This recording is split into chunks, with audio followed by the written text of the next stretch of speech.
ऐसे पढ़ के फर्स्ट आ भी गए तो क्या फायदा? आप लोगों की नॉलेज बढ़ेगी नहीं, सिर्फ प्रेशर बढ़ेगा। और ये कॉलेज है, प्रेशर को कर नहीं। अरे चाबुक के डर से तो सर्कस का शेर भी उछल के कुर्सी पर बैठना सीख जाता है, लेकिन ऐसे शेर को हम वेल ट्रेन्ड कहते हैं, वेल एजुकेटेड नहीं। नमस्कार। क्या नेशनल एजुकेशन पॉलिसी 2020 से भारत का शिक्षा परिदृश्य पूरी तरह से बदल जाएगा?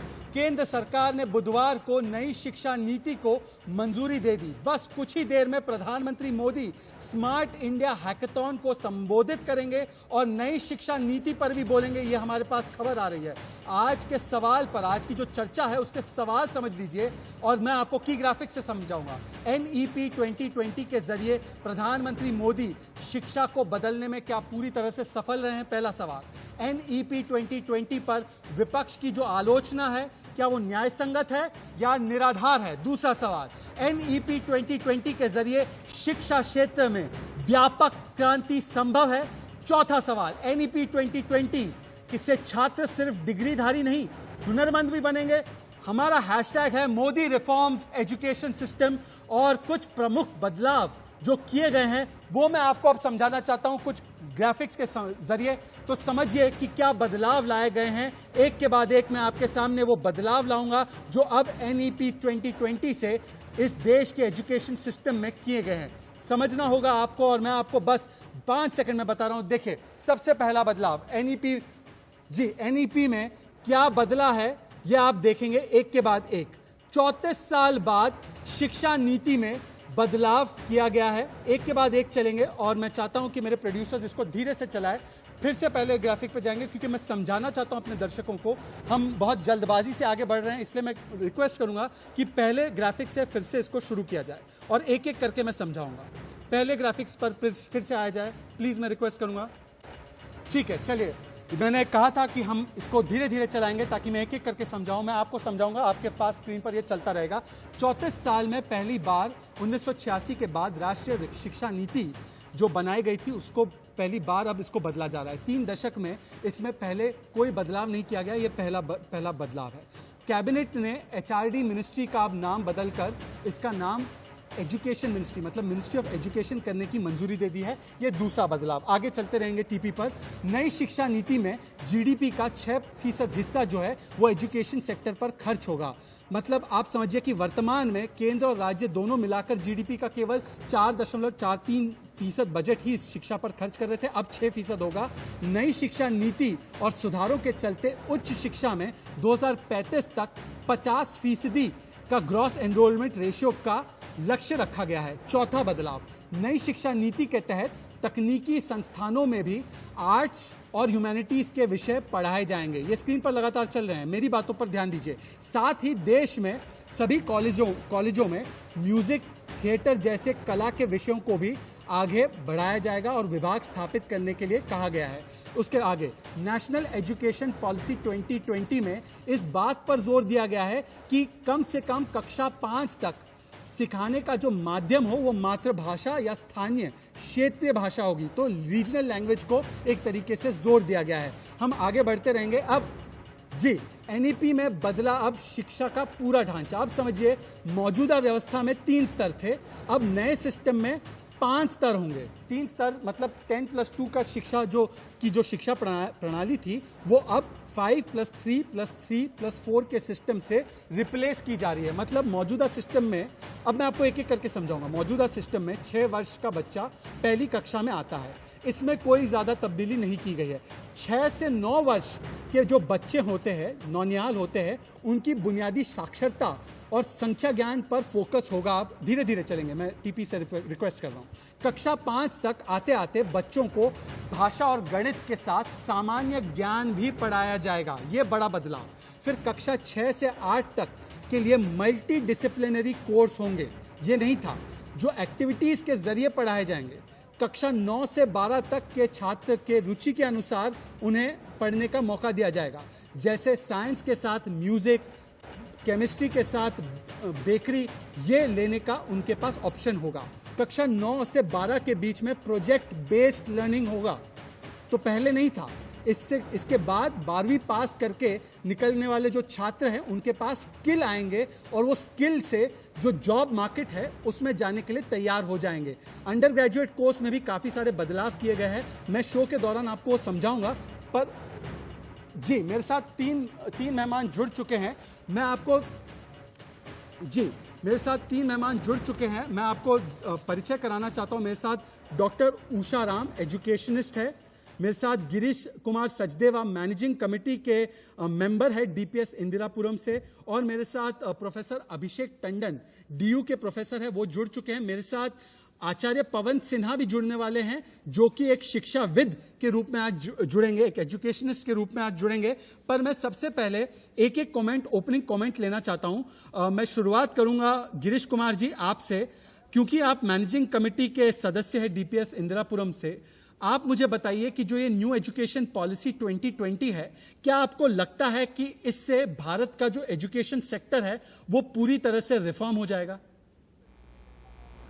देखिए, जहाँ तक इस नई education policy, new education policy की बात है, नेशनल एजुकेशन पॉलिसी 2020, मुझे लगता है कि ड्राफ्ट में बहुत सारी चीज़ें ऐसी लिखी हुई हैं जिसमें pre primary school, middle school, high school और ग्रेजुएशन को इन्होंने कंप्लीटली चेंज करने का एक स्टेप उठाया। देखिए, जब पॉलिसी बनी या जो पॉलिसी हमारे सामने आ रही है, इसमें ड्राफ्ट में बहुत सारी चीज़ें लिखी हुई हैं, लेकिन उसको इम्प्लीमेंट करने के लिए बहुत सारी चीज़ें जो हमें एक स्कूल को या एक स्टेट को जो चाहिए, मुझे लगता है वो काफ़ी हद तक मिसिंग है। और मुझे लगता है जब केंद्र सरकार किसी पॉलिसी को लागू करती है तो उनका कहीं ना कहीं राज्य सरकारों के साथ एक कोलैबोरेशन होना चाहिए, जो यहाँ पे कम्प्लीटली मिसिंग था मुझे। तो अब एग्जीक्यूशन कैसे होगा उस पर हमें लगता है एक चर्चा होनी चाहिए, उस पर एक डिस्कशन होना चाहिए। जैसे बाइलिंगुअल लैंग्वेज कोर्स मटेरियल होगा, तो बाइलिंगुअल लैंग्वेज कोर्स मटेरियल पढ़ाने के लिए वैसे टीचर्स की इक्विप करना पड़ेगा टीचर्स को। क्या हम उसके लिए कम समय में तैयार हैं? हमारे पास जो कोर्स मटेरियल है वो जैसा बोला गया है कि 6 ऑनवर्ड्स आपको बाइलिंगुअल लैंग्वेज में कोर्स मटेरियल बनाना पड़ेगा। अगर बच्चा 5वीं तक एक सर्टेन लैंग्वेज पढ़ रहा है तो 6 के बाद वो बाइलिंगुअल लैंग्वेज में कोर्स मटेरियल होगा। वो लैंग्वेज के लिए हमें कोर्स मटेरियल के लिए प्लानिंग करनी पड़ेगी, रिसोर्सेज के लिए प्लानिंग करनी पड़ेगी। सो आई थिंक ओवरऑल पॉलिसी को अगर हम देखें तो इसके बहुत सारे फायदे भी हैं, बहुत सारा एक नया दृष्टिकोण है इस पॉलिसी में, लेकिन मुझे लगता है जब तक इसमें लागू करने की नीति सामने नहीं आएगी तब तक इसके विषय में बहुत ज़्यादा प्रोडक्टिवली कुछ कहना ठीक नहीं होगा। ठीक है। मैं प्रोफेसर अभिषेक टंडन जी, आप क्योंकि डीयू में प्रोफेसर हैं, मैं आपसे पूछना चाहता हूं, दिल्ली यूनिवर्सिटी टीचर्स एसोसिएशन इसका विरोध कर रहे हैं, वो इस पर कई सवाल उठा रहे हैं। आपको लगता है जो आलोचना की जा रही है एनईपी 2020 की, नई शिक्षा नीति 2020 की, जिस पर प्रधानमंत्री अभी कुछ ही देर में हो सकता है कि संबोधन भी करेंगे, क्या आपको लगता है कि उनके जो आलोचना के पॉइंट्स है, और केवाईएस ने भी आलोचना की है कि ये इनफॉर्मलाइजेशन ला रहा है एजुकेशन सेक्टर में, कुछ लोगों ने और भी आधार पर इसका विरोध किया है, कुछ लोगों ने टाइमिंग पर सवाल उठाए हैं, क्या आपको लगता है कि ये आलोचनाएं जो है वो निराधार है या इनमें कोई ना कोई जायज बात भी है? अभिषेक जी, ये जो आलोचनाएं लोग कर रहे हैं ये बिल्कुल बेबुनियाद हैं, और सर ने भी जैसे कहा है, सर को भी मैं यहाँ पे करेक्ट करना चाहूँगा। ये जो शिक्षा नीति बनी है इसकी बहुत वाइड कंसल्टेशन हुई है। 2.2 लाख ग्राम पंचायत, 6600 ब्लॉक और 676 डिस्ट्रिक्ट की कंसल्टेशन सभी स्टेट्स के साथ होकर ये शिक्षा नीति बनी है। इसको ऐसे ही 3-4 साल नहीं लग गए। और जो DUTA की आप बात कर रहे हैं, वो लोग जिन विषयों को लेकर इसका विरोध कर रहे हैं, बल्कि उससे परे मैं तो कहूँगा इनफॉर्मलाइजेशन और प्राइवेटाइजेशन और कमर्शलाइजेशन की बात जो कर रहे हैं, वो कहीं ना कहीं जो अभी तक शिक्षा में थी उसको भी ये रेगुलेट करने की बात कर रहा है।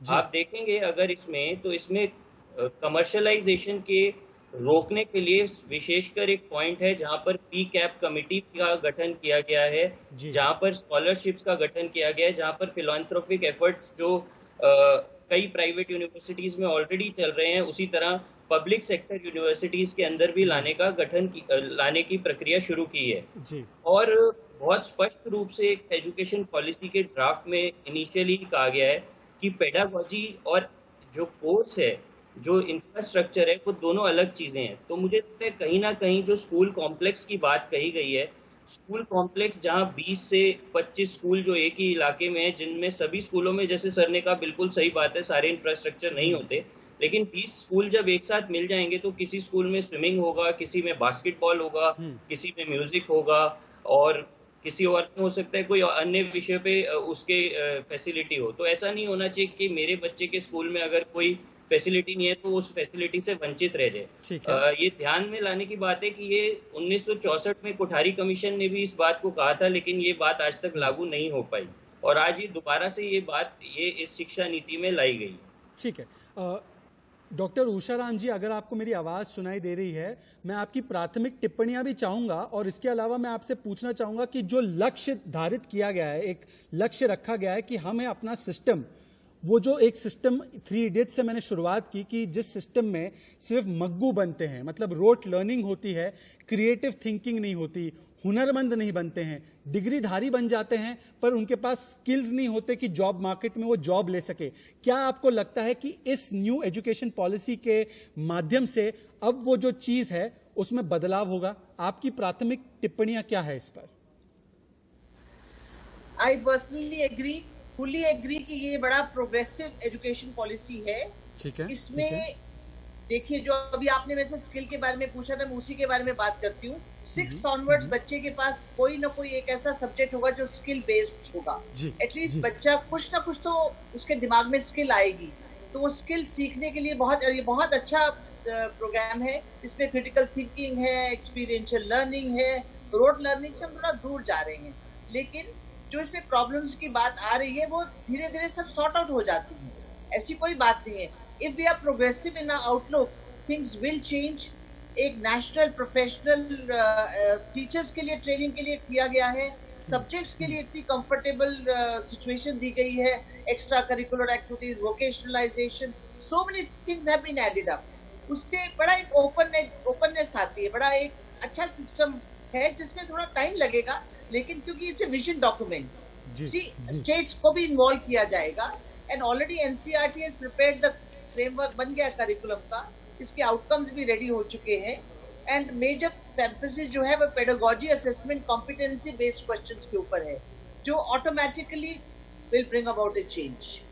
मैं एक बार जाना चाहता हूँ प्रोफेसर टंडन के पास। प्रोफेसर टंडन, कुछ लोग जो विरोध कर रहे हैं, जैसे शशि थरूर है, वो सवाल उठा रहे टाइमिंग को लेकर, और कुछ लोग कह रहे हैं कि इससे आपने फेडरल स्ट्रक्चर, मतलब संघीय ढांचे पर एक तरीके से हमला किया है।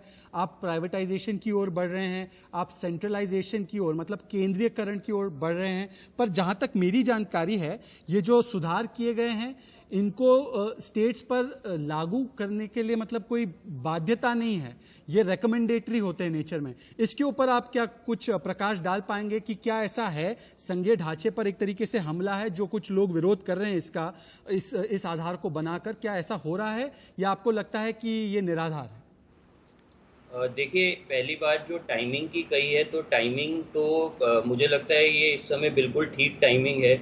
ज़्यादातर स्टूडेंट्स, टीचर्स और ज़्यादातर जो एकेडमिशियंस भी हैं वो अभी they are not regularly going to their jobs, तो अभी ये सही समय है, वो अच्छे से पढ़ भी सकते हैं पॉलिसी को, और ऑलरेडी ये पॉलिसी काफ़ी समय से आने वाली थी, तो इसका टाइमिंग से कोई मुझे लगता नहीं है। दूसरी बात, जहाँ आपने संघीय ढांचे की बात करी, तो पॉलिसी 66 पेज की अगर शशि थरूर जी पढ़ लेते तो शायद ऐसी बात नहीं करते।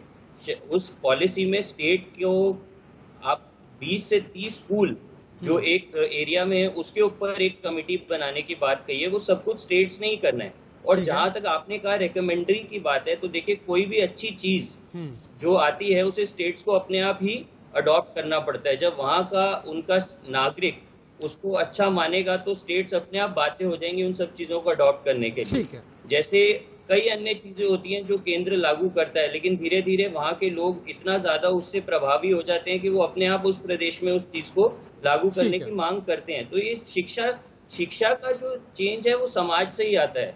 शिक्षा का चेंज ऐसा नहीं है कि ऊपर से आपने गिरा दिया और आ गया। अच्छा, आपने जो बात छुई है, मैं उसी को लेकर गिरीश जी आपके पास आना चाहता हूँ। गिरीश जी, मुझे एक बात समझाइए कि अब जो जोर दिया जा रहा है मदर टंग या रीजनल लैंग्वेज पर, या इसका क्या असर होगा। और मेरे साथ आचार्य पवन सिन्हा जुड़ चुके हैं, पर जैसे मैं आपको बता रहा था कि आज इनकी शिरकत धर्मगुरु के नाते नहीं बल्कि एक शिक्षाविद के नाते की जा रही है। पर मैं आचार्य जी के पास जाऊं उससे पहले मदर टंग के एम्फेसिस पर, रीजनल लैंग्वेज के एम्फेसिस पर, स्थानीय भाषा के एम्फेसिस पर का मकसद क्या है वो बताइए गिरीश जी हमें। देखिए, जहाँ तक इसमें स्थानीय भाषाओं को जोड़ने की बात की गई है, ये सारी चीज़ें आप पॉलिसी में अगर देखें तो स्पष्ट रूप से लिखा गया है कि ये सारी चीज़ें ऑप्शनल हैं। अलग अलग स्टेज पर अलग अलग ऑप्शंस दिए गए हैं। जैसे क्लास 3 तक आप 2 लैंग्वेज यूज़ करेंगे, क्लास 5 टू 6 to 8 तक आप 3 लैंग्वेज यूज़ करेंगे। और इन लैंग्वेज में भी संविधान की 8वीं अनुसूची में जितनी भाषाएं दी गई, आप उनमें से कोई भी लैंग्वेज यूज़ कर सकते हैं। इसके अलावा इसमें आगे चल के सेकेंडरी लेवल पर फॉरेन लैंग्वेज को भी इम्प्लीमेंट करने का ऑप्शन दिया गया है। तो ऐसा नहीं है कि हम एक रिजिड माइंडसेट के साथ ये सोच लें कि इसमें सिर्फ किसी एक पर्टिकुलर भाषा को या किसी रीजनल भाषा को प्रमोट करने की बात हो रही है। यहाँ पे एक डाइवर्सिटी, एक डाइवर्स ऑप्शन दिया गया है कि आप जिस लोकेलिटी में है, जिस एरिया में है, वहाँ की रीजनल लैंग्वेज को अलॉन्ग विद द नेशनल और अ ग्लोबल लैंग्वेज आप कुछ भी ऑप्ट कर सकते हैं। ये चॉइस है। सो इन बिट्स को अगर हम देखें तो कहीं ना कहीं हमारे पास एक चॉइस है। अगर आप ड्राफ्ट में पढ़ेंगे तो सारी डिटेल्स भाषा के चॉइस के ऊपर डिपेंडेंट है। और हर स्कूल, हर स्टेट, हर डिस्ट्रिक्ट अपनी अपनी चॉइस के हिसाब से, अपनी अपनी बच्चों की रिक्वायरमेंट के हिसाब से उन कोर्स मटेरियल को या उस पेडागॉजी को डिसाइड कर सकते हैं। जैसा कि उषा मैम ने भी कहा कि NCERT has already developed the process. So उसमें जो एनसीईआरटी फॉलो करेंगे वो जाहिर सी बात है इसी पॉलिसी के ऊपर पेडागॉजी होगी या करिकुलम होगा। तो वो सारे ऑप्शंस ओपन है। ऐसा नहीं है कि किसी एक पर्टिकुलर भाषा या किसी एक पर्टिकुलर स्टेट या किसी रीजन के लिए इसमें पर्टिकुलर कोई instruction. So that is optional. जी आचार्य पवन सिन्हा जी, अगर आपको मेरी आवाज आ रही है तो मैं आपसे एक सवाल पूछना चाहूंगा कि पहले तो आप मुझे बताइए कि आपको प्रथम दृष्टि ये जो न्यू एजुकेशन पॉलिसी है, क्या आपको लगता है कि उसमें वो सारी बातें हैं जिससे कि भारत के एजुकेशन सेक्टर में एक ओवरहॉलिंग, जिसे कहें हम संपूर्ण क्रांति आ सके? और दूसरी बात, एक बड़ी इंटरेस्टिंग चीज बोली गई है, किसी ने इसकी क्रिटिक करते हुए, इसके ऊपर बात लिखते हुए कहा है, और ध्यान दीजिएगा आचार्य जी और आप कितना सहमत है इस बात से। वो कहते हैं कि ये नई शिक्षा नीति जो है 2020 की, वो शिक्षा प्रणाली को और न्याय संगत बनाने के लिए आगे आएगी और जो बढ़ते सामाजिक वर्ग है उसके प्राधिकरण के लिए और उसमें इसको न्याय संगत, उस बढ़ते वर्ग के लिए, सामाजिक वर्ग के लिए उसे और न्याय संगत बनाने के लिए बहुत बड़ा हथियार बनकर सामने आएगी। क्या आप इस बात से इत्तेफाक रखते हैं? क्या सामाजिक रेवोल्यूशन भी आएगा? नॉट ओनली एजुकेशनल रेवोल्यूशन, सामाजिक रेवोल्यूशन भी लाने की क्षमता रखता है ये न्यू एजुकेशन पॉलिसी? आपकी क्या राय है? देखिए, समाज में जो भी रेवोल्यूशन आता है, समाज में जो भी रिफॉर्म्स होते हैं, उसका एक ही और एक कारण होता है और वो होता है एजुकेशन।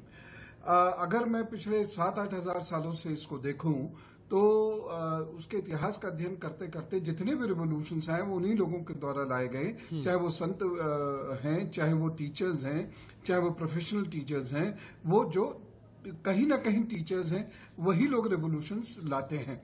तो निश्चित रूप से इस एजुकेशन सिस्टम से रिवोल्यूशन आएगा। कुछ चीजें हैं जो लोगों को अभी परेशान करेंगी। नेचुरली एक बहुत लंबा समय हो गया है, स्टेटस को मेंटेन रही है, तो हम लोग स्टेबल स्टोन्स हो गए हैं, तो वो थोड़ा सा चेंज हो गया। 34 साल एक बहुत बड़ा वक्त होता है, कई लोग इसमें आकर रिटायर होकर चले भी गए होंगे। तो इस समय इसलिए इसमें अडेप्ट करने में थोड़ा वक्त तो लगेगा, और खासतौर से जो कॉम्प्लिकेटेड सर्कमस्टेंसेज हैं भारत के इस वक्त, उसमें तो निश्चित रूप से वक्त लगेगा। लेकिन ये सिस्टम एक ऐसा सिस्टम है जिसमें बच्चे को शुरू से फ्रॉम क्रेडल टू ग्रेव, जो एक वेलफेयर स्टेट का कॉन्सेप्ट होता है, तो इसमें यहाँ क्रेडल से ही बच्चे को ले रहे हैं और धीरे धीरे उसे मोल्ड कर रहे हैं। और पीढ़ी निर्माण लगभग 20 वर्ष लेती है किसी भी देश में, अगर द्रुत गति से कार्य हो तो 20 वर्ष में इसके आपको रिजल्ट्स दिखाई देंगे। ये एक बहुत बड़ा रेवोल्यूशन समाज में चलिए, आप मान रहे कि आपके हिसाब से भी क्रांति लाने में सफल रहेगा। पर मैं चलना चाहता हूं डॉक्टर उषा राम जी, मुझे इस बात के बारे में जरा बताइए कि अब यूजीसी और AICTE all India council of technical education इसको हायर एजुकेशन कमीशन के साथ रिप्लेस किया जाएगा। और इसके अलावा अगर आप देखें तो HRD मिनिस्ट्री का भी जो नाम है उसको बदलकर मिनिस्ट्री ऑफ एजुकेशन रखा गया है। क्या केवल नाम बदले जा रहे हैं या एक ढांचा बदलने की कोशिश की जा रही है? आपका क्या टेक है और किस तरीके से बदलाव होंगे? ये थोड़ा सा टेक्निकल क्वेश्चन है, पर मैं आपसे पूछ रहा हूं, उसके बाद मैं प्रोफेसर साहब के पास जाऊंगा।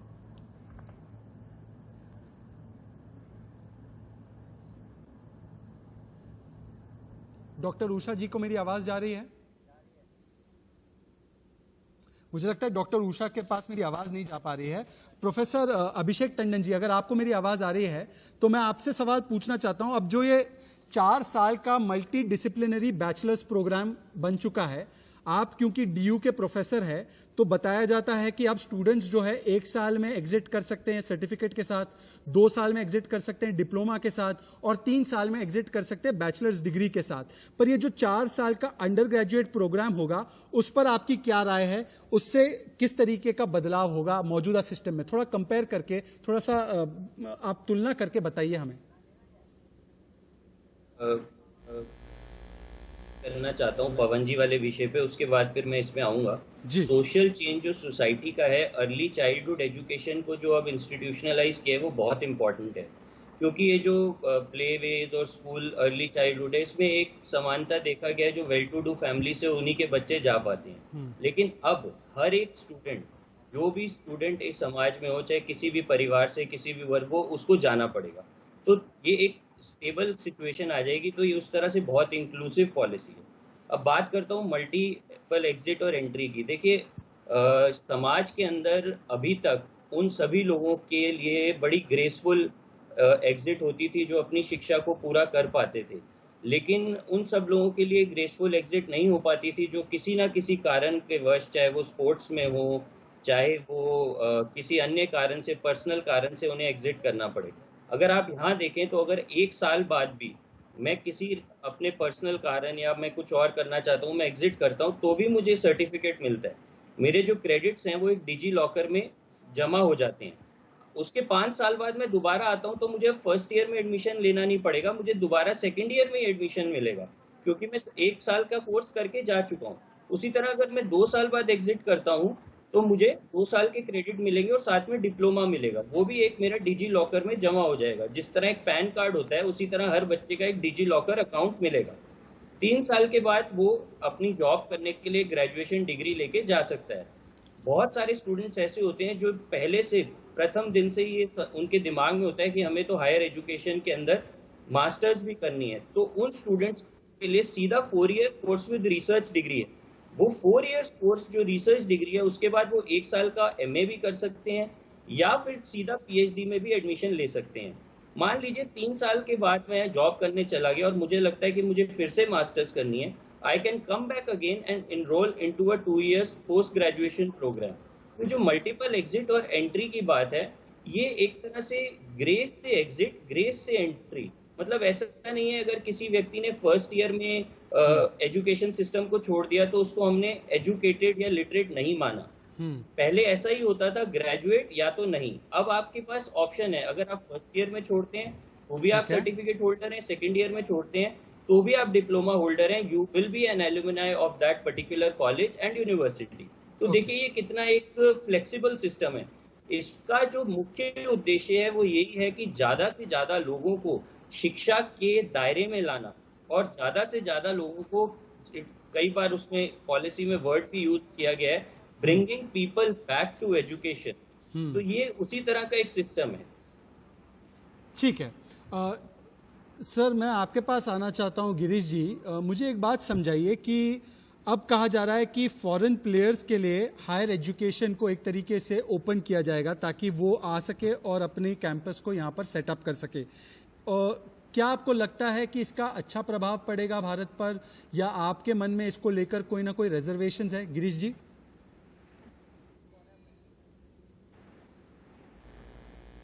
गिरीश कुमार सचदेव जी।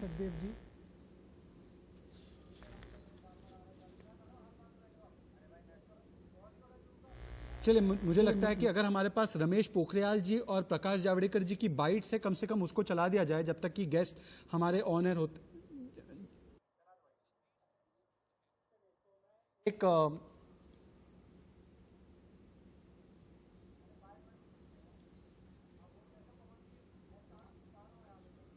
गिरीश जी, आपको मेरी अगर आवाज़ आ रही है, थोड़ी सी तकनीकी डिफिकल्टीज हम लोग फेस कर रहे हैं, पर अगर मेरी आवाज़ आपको अभी आ रही है गिरीश जी, मैं आपसे सवाल ले सकता हूं?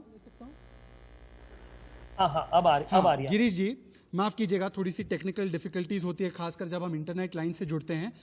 गिरीश जी, फॉरेन प्लेयर्स के लिए एक तरीके से दरवाजे खोले जा रहे हैं, मतलब कि फॉरेन यूनिवर्सिटीज आ सकती है, यहाँ पे कैंपस अपना बना सकती है, एस्टैब्लिश कर सकती है।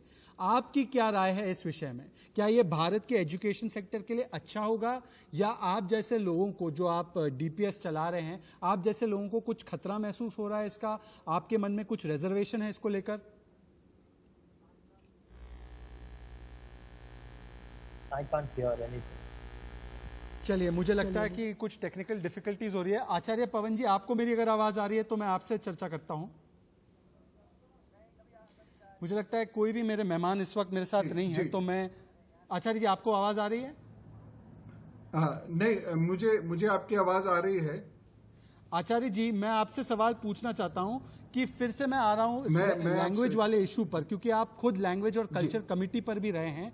क्या आपको लगता है कि जो फोकस स्थानीय लैंग्वेजेस पे रहना चाहिए था वो अब तक नहीं था, और अब इस चीज को दुरुस्त कर दिया गया है, और उसके क्या फायदे होंगे? स्थानीय लैंग्वेज पर फोकस करने से क्या फायदे हो सकते हैं आगे की जो हमारे भारत के भविष्य है, जो पढ़ लिख कर बाहर निकलेंगे, उनके लिए क्या इसका फायदा हो सकता है? या आपको लगता है कि इंग्लिश पर ज्यादा फोकस देना जरूरी है?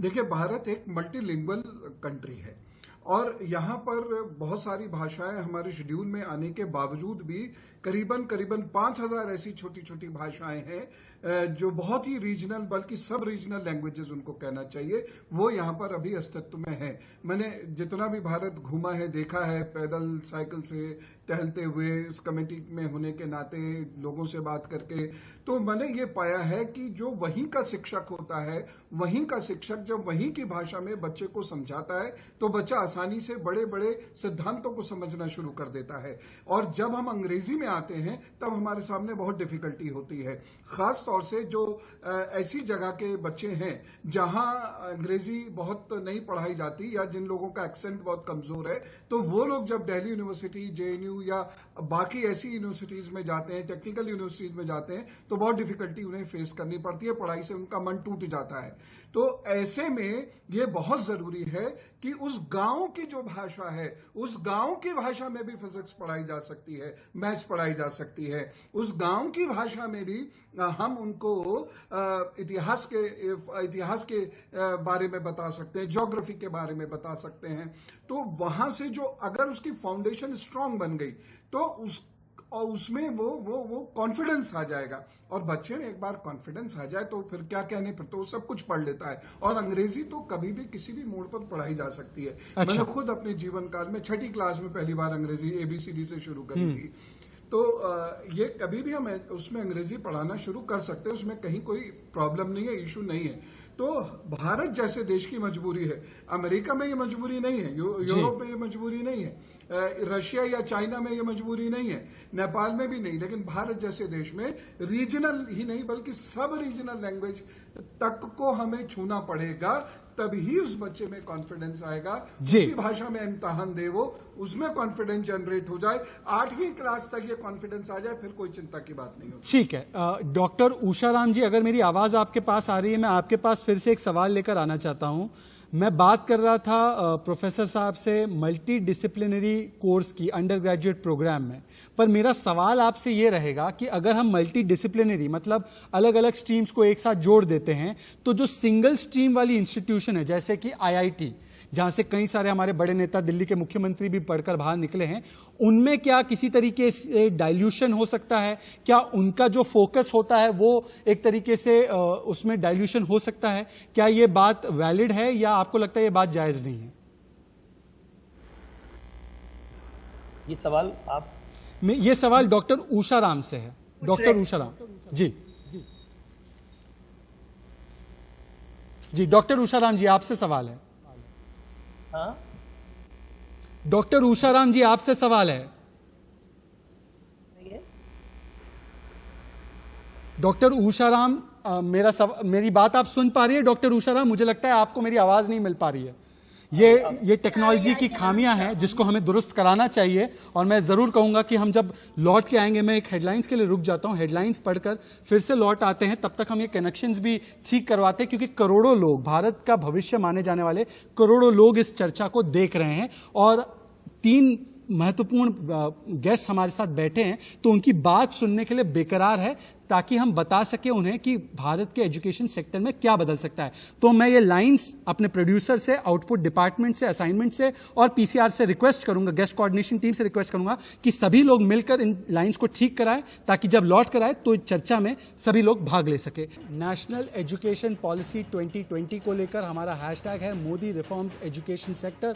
और सवाल 2 ही है, केवल ये सवाल है कि क्या अब भारत के एजुकेशन सेक्टर में एक बड़ी क्रांति आएगी, और दूसरा सवाल, क्या डिग्रीधारी नहीं बल्कि बच्चे हुनरमंद बनेंगे? ये 2 सवाल लेकर मेरे साथ कई सारे खास मेहमान जुड़े हुए हैं। मैं उनके पास फिर से जाना चाहता हूं। डॉक्टर उषाराम, अगर आपको मेरी अभी आवाज़ सुनाई दे रही है, तो सवाल आपसे मेरा यही था एक छोटे से वक्फे से पहले, कि अब अगर multi disciplinary under graduate course होगा, तो क्या इससे जो सिंगल स्ट्रीम इंस्टीट्यूशंस है, आईआईटी जैसे, क्या उन पर नेगेटिव असर पड़ेगा? क्या उन पर कोई तरीके से उनके लिए डाइल्यूशन हो जाएगा उन कोर्सेज में? यह सवाल था आपसे। इसका जवाब किसको देना है? जी आपको, डॉक्टर जी, डॉक्टर उषाराम जी, आपसे सवाल था।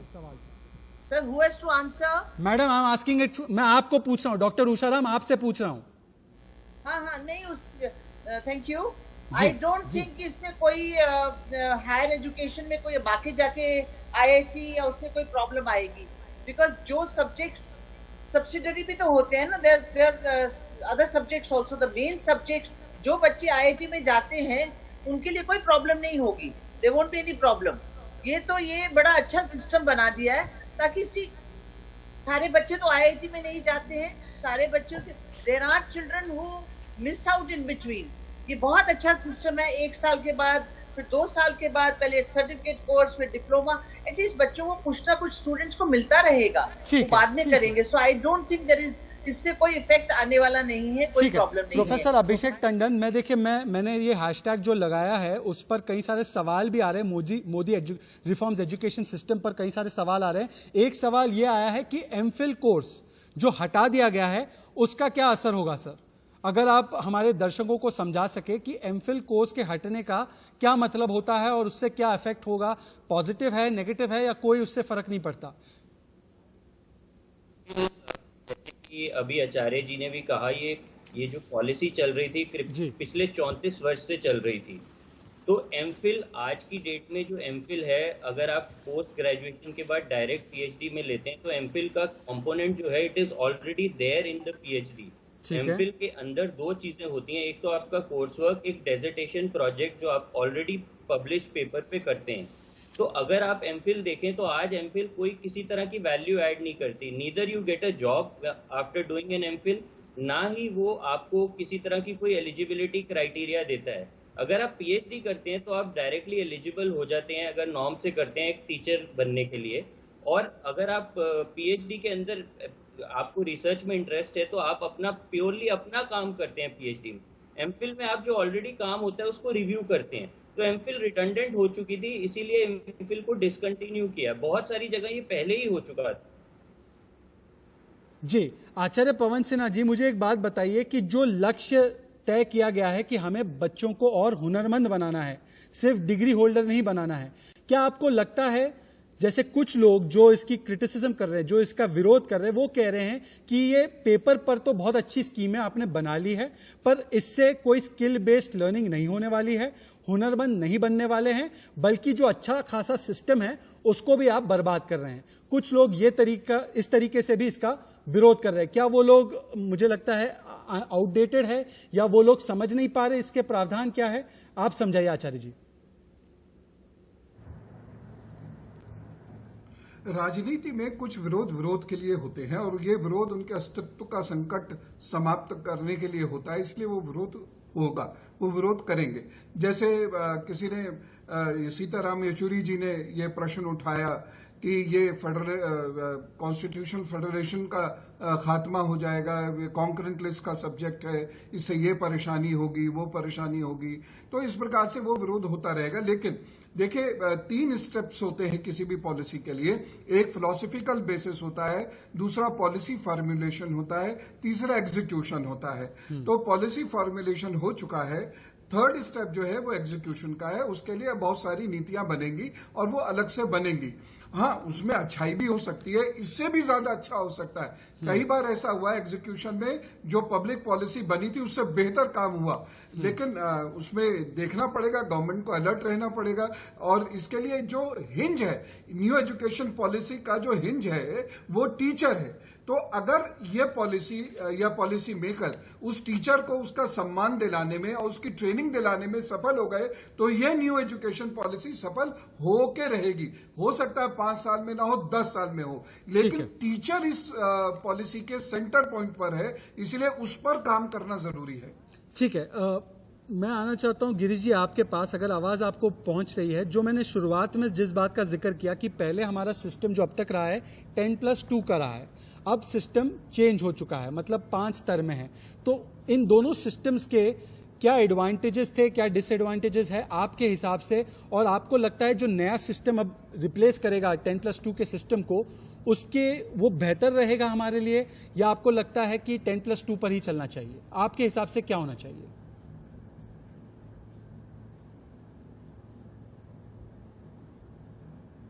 गिरीश जी से सवाल है। गिरीश जी, आपको मेरी आवाज पहुंच रही है? आप किनसे बात कर रहे हैं? हाँ गिरीश जी, मेरा सवाल आपसे ये है, देखिए आज ज्यादा दिक्कत हो रही है इंटरनेट लाइंस में, पर मैं फिर से दोहराता हूं।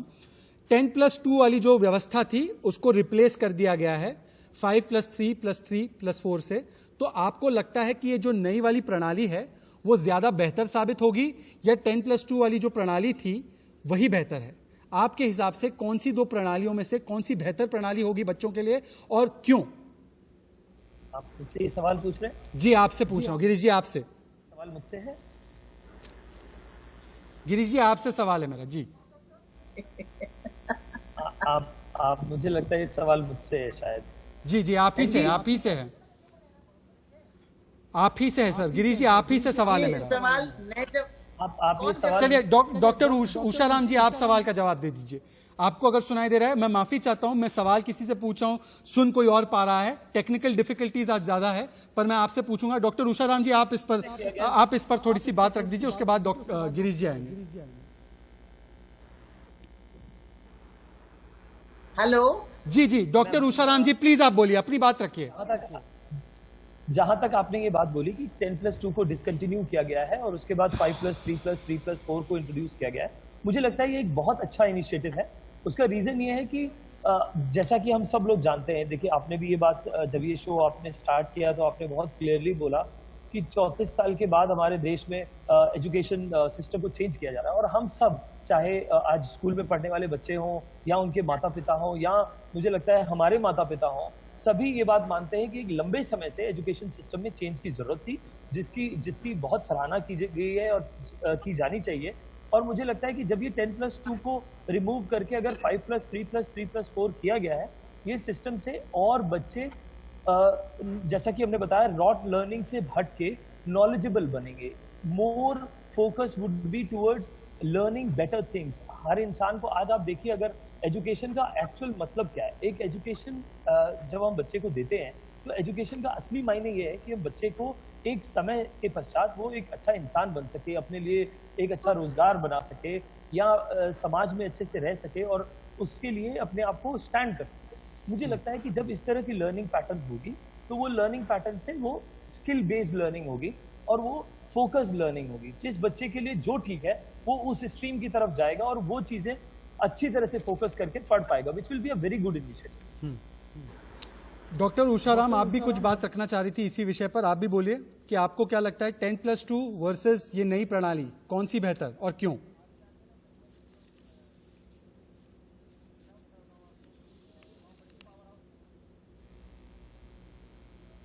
अब डॉक्टर उषाराम के पास आवाज नहीं जा पा रही है। डॉक्टर उषाराम जी आपको आवाज आ रही है मेरी? डॉक्टर उषाराम जी, आपको मेरी आवाज आ पा रही है? आचार्य जी, अगर आपको मेरी आवाज आ रही है? जी आचार्य जी, मैं आपसे सवाल पूछूंगा कि ये भी एक किया जा रहा है कि जो यूजीसी है और all India council of technical education है, इसको अब रिप्लेस करके higher education commission of India के साथ इसको रिप्लेस किया जा रहा है। एचआरडी मिनिस्ट्री का नाम बदलकर मिनिस्ट्री ऑफ एजुकेशन रखा जा रहा है। सर, क्या ये चेंजेस, क्या ये बदलाव केवल नाम तक ही सीमित रहेंगे या बुनियादी ढांचों में भी बदलाव किया जाएगा? और अगर किया जाएगा तो किस तरीके से इनका जो फंक्शनिंग होगा, इनकी जो कार्यप्रणाली होगी, वो पुरानी कार्यप्रणाली से डिफरेंट होगी, अलग होगी? देखिए, अभी तक इसमें सिर्फ नाम चेंज के बारे में तो कहा गया है, लेकिन नॉमेनक्लेचर क्या चेंज होगा ये अभी तक बहुत स्पष्ट नहीं है।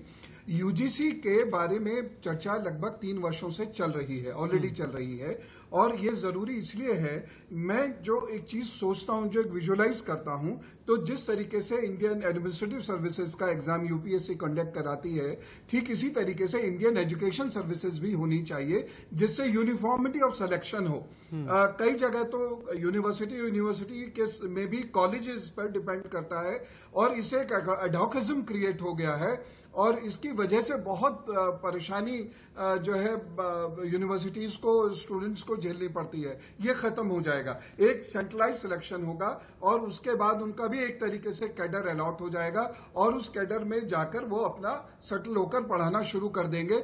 बच्चों को भी यूनिफॉर्मिटी मिलेगी, और उसमें म्यूचुअल ट्रांसफर आदि का भी एक प्रोविजन हो सकता है। तो ये सिस्टम जो है यूनिफॉर्मिटी लाने के लिए जरूरी है। देखिए, जो क्रक्स है इस वक्त, भारतीय समाज एक बहुत ज्यादा वर्टिकली और हॉरिजॉन्टली बटा हुआ समाज है, और इस समाज को यूनिफाई करना बहुत ज्यादा जरूरी है देश की अखंडता और संप्रभुता की रक्षा के लिए। तो इसमें शिक्षा सबसे महत्वपूर्ण रोल प्ले कर सकती है। तो सारे स्टूडेंट, सारे टीचर्स वो एक ही स्रोत से ज्ञानार्जन अगर करते हैं, बल्कि मैं तो यहां तक कहता हूं, और मैंने कई बार निवेदन भी किया है कि वन नेशन वन सिलेबस जैसी चीज भी यहां होनी चाहिए। 2011 से मैं इसके लिए प्रतिनिधित्व हूं। तो अगर ये दोनों चीजें हो जाती हैं तो पूरे देश के बच्चे एक सूत्र में बांधे जा सकते हैं। ज्ञान सूत्र, भाव सूत्र, ये सबसे महत्वपूर्ण सूत्र होते हैं, इसमें ये बांधे जा सकते हैं, जिससे देश का बहुत बड़ा कल्याण हो जाएगा। गिरीश जी, आपकी राय क्या है? वन नेशन वन सिलेबस की तरफ हमें चलना चाहिए, जो आचार्य जी जिस बात का जिक्र कर रहे हैं, आपकी क्या टिप्पणी है? उसके बाद मैं प्रोफेसर अभिषेक के पास जाऊंगा।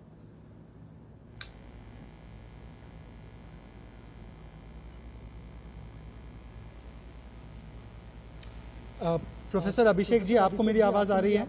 मुझे लगता है गिरीश जी के पास मेरी आवाज फिर से नहीं जा पा रही है। प्रोफेसर अभिषेक, आपको मेरी आवाज पहुंच पा रही है? जी जी जी। प्रोफेसर साहब, यहाँ पे एक लक्ष्य जो रखा गया है वो ये है कि 3.5 करोड़ नए सीट्स हायर एजुकेशन इंस्टीट्यूशंस में बढ़ाए जाएंगे।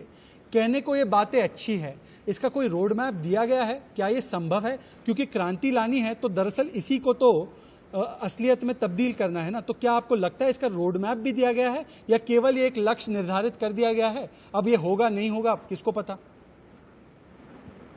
देखिए, अगर आप पॉलिसी को पढ़ेंगे तो एक बहुत अच्छी बात जो इस पॉलिसी में है कि एक टाइमलाइन दिया है।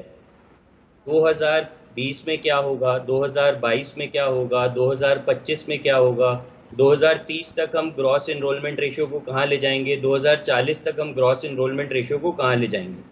तो हर 2 साल का 2020 में ही नेशनल करिकुलम फ्रेमवर्क बन चुका है। तो ये सब चीजें जो हैं, ये एक टाइमलाइन भी दी है पॉलिसी में, जो 66 पेज की और हिंदी में 108 पेज की पॉलिसी है। और ये टाइमलाइन अचीव करने के लिए बिल्कुल ये एक चैलेंज तो है ही, और अपने आप में ऐसे चैलेंजेस सरकार को लेने ही पड़ेंगे, और केंद्र और स्टेट्स की सरकारों को मिलकर ये चैलेंज को अचीव करना पड़ेगा।